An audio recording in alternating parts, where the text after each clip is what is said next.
The year was 2020. The world was in chaos, and despite all that, LEGO decided to reveal to us the 501st Battle Pack. And the whole LEGO Star Wars fandom, and possibly even the whole world at that time, just went bonkers. Hello everybody, Drew here from the Den of Sci-Fi, bid you all a friendly welcome. And today, we'll be talking about yet another time it seems our prayers were answered, as today we're looking at 501st Battle Pack number 2. Now, 501st Battle Pack number 2 here is just a standard battle pack for this year's new standards for battle packs. It costs $19.99 over here in the US, that's $19.99, and includes 4 minifigures and a small build, just like every other battle pack ever, save for the original 501st Battle Pack. So, let's start by taking a look at the minifigures. Starting off the minifigure segment here with the... properly starting the minifigure section here with the 501st Heavy Trooper. Obviously, all the minifigures in the set are inspired by the Star Wars Battlefront 2 video game, which I personally have and have played a lot, and I think it's pretty fun, but these minifigures are inspired by some of the kind of special ops troopers from that game, you know. You got the assaults, the heavies, the specialists, and the officers, and the heavy here is a very faithful rendition of that character from the game. The helmet print is slightly different than the original 501st Trooper with, I don't know how well you can see that, but there's like little black lines inside those top blue lines of the helmet. And then of course you have the helmet holes for the blue visor, which I think is very cool. It's obviously removable if you don't want it, but I personally do.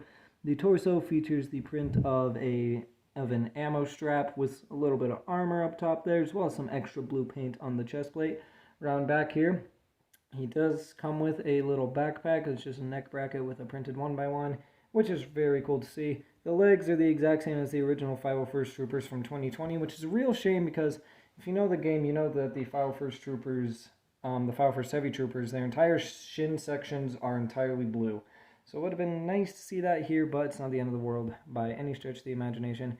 It does include a gun here. It's just a handgun with some binoculars thrown on it, which is a nice representation of some of the heavy blasters from the game, though this set would have been cool if it would have come with like interchangeable guns for the characters, because if you play Battlefront 2, you know you can pick your guns and customize them, but that's just me doing wishful thinking.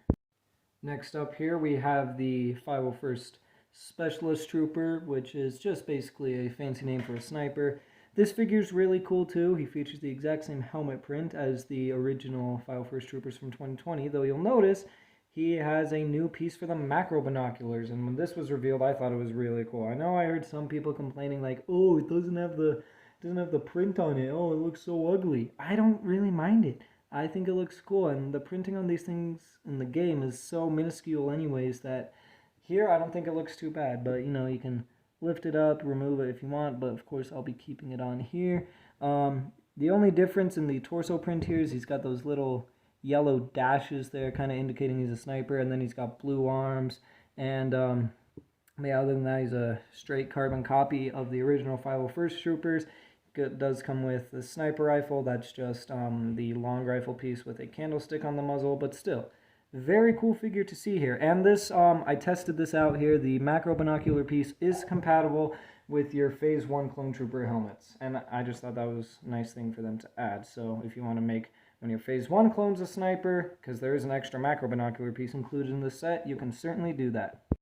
Finally, here for the minifigures, we have the 501st Officer. I think this figure's pretty cool too, you know? Just to see these video game characters brought into LEGO is just something really cool to see. His helmet is the exact same as the original 501st Troopers, save for the helmet holes drilled in. It does have an antenna here, which is very cool to see. The only difference in the torso print is that his belt is now blue, and he's got that extra little blue section on his back there. That blue rectangle is kind of filled out.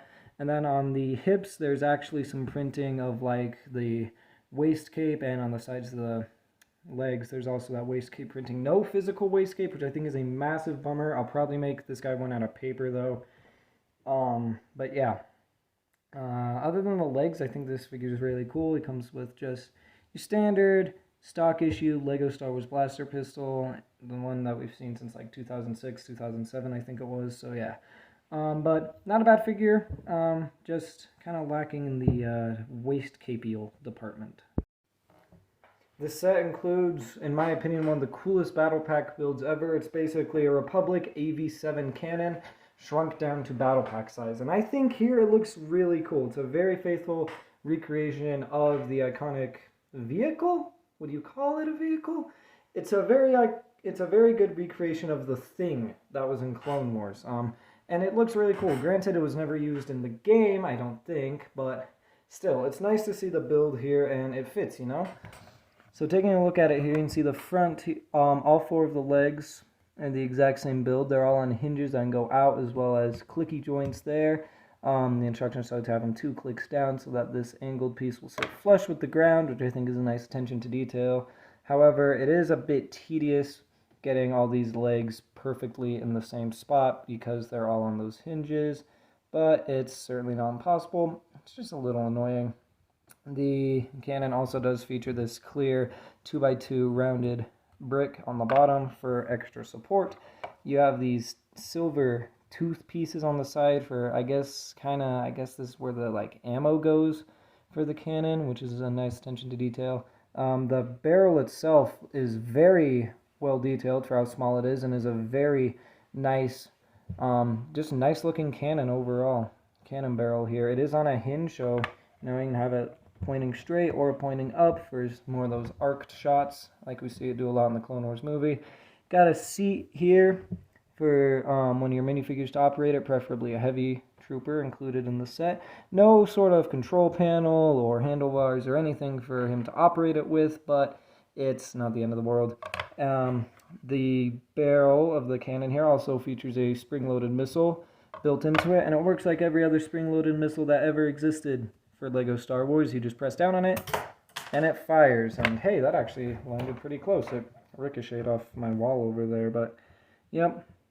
Includes a few transparent red missiles for you to fire off at the Separatists. Maybe they'll be releasing like a droid battle pack sometime soon, but with how many sets the droids come in, they don't really need a battle pack, do they?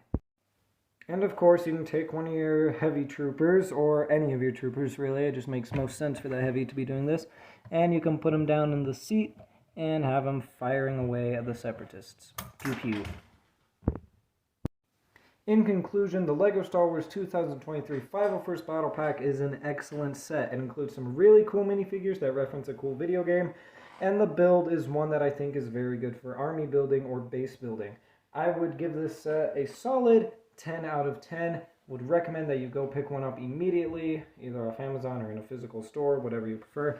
But yeah, that is going to do it for my review of this LEGO Star Wars set. Make sure you subscribe. Thank you so much for watching.